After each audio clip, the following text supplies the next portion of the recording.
आनंदी महाराज अपने छात्रों के साथ बैठे थे। तभी उनमें से एक छात्र ने कहा, संसार में सबसे बड़ा दानी कौन है? आनंदी महाराज ने कहा, हमारे देश में एक से एक महान इंसान, बहुत बड़े दानियाँ हैं।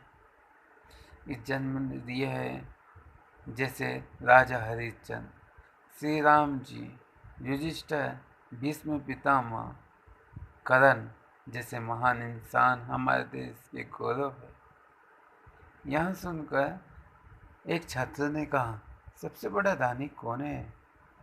तब आनंदी महाराज ने कहा कि हमारे देश में सबसे बड़ा दानी तो केवल कर्ण है।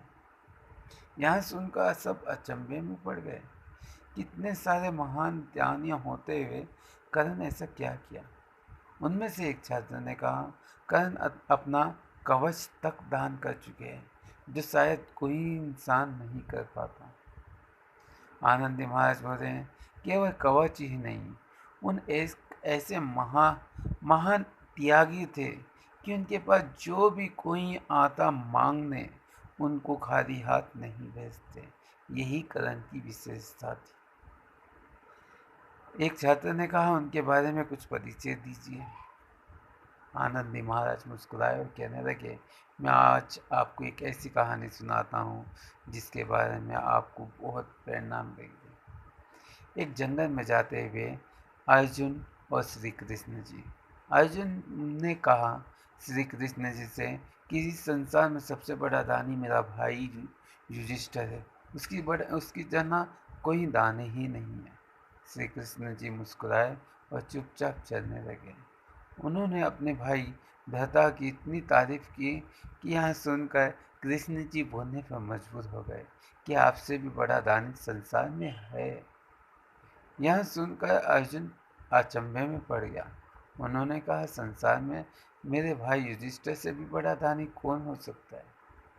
उन्होंने कहा, भीष्म पितामह महादानी है, लेकिन वो राजा नहीं है, वो कुछ भी दान नहीं कर पाएंगे। दुर्योधन तो इतना कठोर है कि वहाँ दान करने लायक ही नहीं है। इस संसार में हमसे बड़ा दानी कौन हो सकता है? यही मन में विचार थे। उन्होंने श्री कृष्ण से कहा, सच संसार में और कौन है जो इतना बड़ा दानी है? कृष्ण जी मुस्कुराए और कहने लगे, कर्ण। यहाँ सुनकर वहाँ अचंभे में हो गया, जैसे अर्जुन के पांव तले जमीन निकल गई। उन्होंने कहा, एक छोटे से राज्य का राजा, वो भी जो दान दीवा है, वो इस कदर दानी कैसे हो सकता है?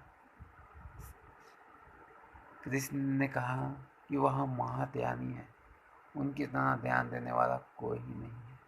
यहाँ सुनकर अर्जुन की आंखें फटी की फटी रह गई। उन्होंने कहा, इसका परिचय किस तरीके से हो सकता है, हमें बताएं।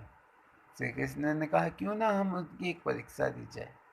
उस परीक्षा में तुम खुद ही देख लो कि उन कितना दानी है। ठीक है, वहाँ मुस्कुराते हुए चले गए। पहली बार वहाँ युधिष्ठिर के पास गए। युधिष्ठिर से अपना रूप धारण कर एक ब्राह्मण के रूप में गए और उन्होंने युधिष्ठिर से कहा कि मेरी माता जी गुजर गई है, उसके लिए चंदन की लकड़ी चाहिए। वर्षा इतनी अधिक हो रही है कि मुझे चंदन की लकड़ी सूखी नहीं मिल रही है। कृपया है, मुझे चंदन की लकड़ी चाहिए, क्या आप हमें दे सकते हैं? युधिष्ठिर मुस्कुराए, क्यों नहीं, उन्हें तो आसानी से चंदन की लकड़ी दे सकते हैं। वहाँ अपने महामंत्री को बुलाया और कहने लगे कि सूखी लकड़ी लेके आए और उन्हें दीजिए।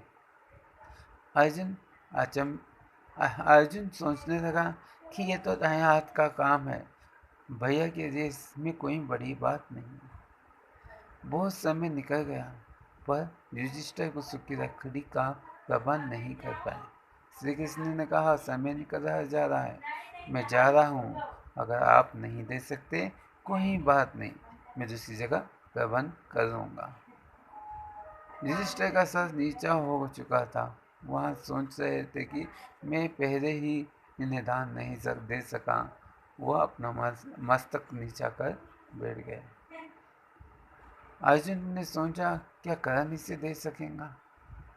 तब करण के पास जाने के बाद श्री कृष्ण जी ने कहा कि हमारी माता जी गुजर चुकी है, कृपया है हमें चंदन की लकड़ी का प्रबंध कीजिए, हमें चाहिए और अभी चाहिए। अभी बरसात ज़्यादा होने के कारण हमें चंदन की लकड़ी नहीं मिल रही है।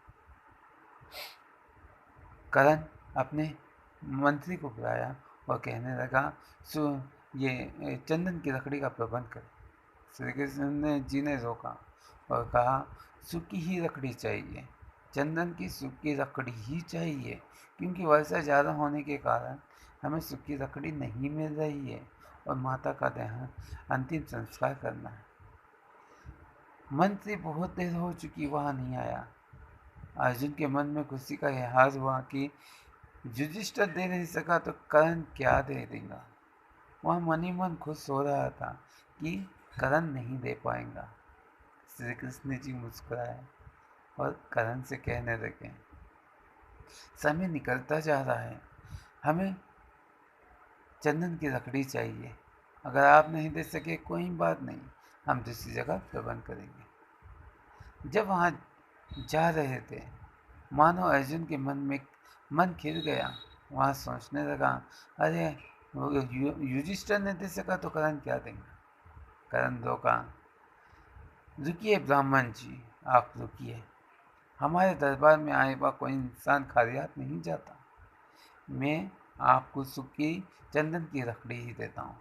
वह धनुष से और एक ही बाण में अपने हर दरवाजे को, चंदन के बने हुए हर दरवाजे को तोड़ वहाँ उनके प्रकट निकट ला के रख दिए।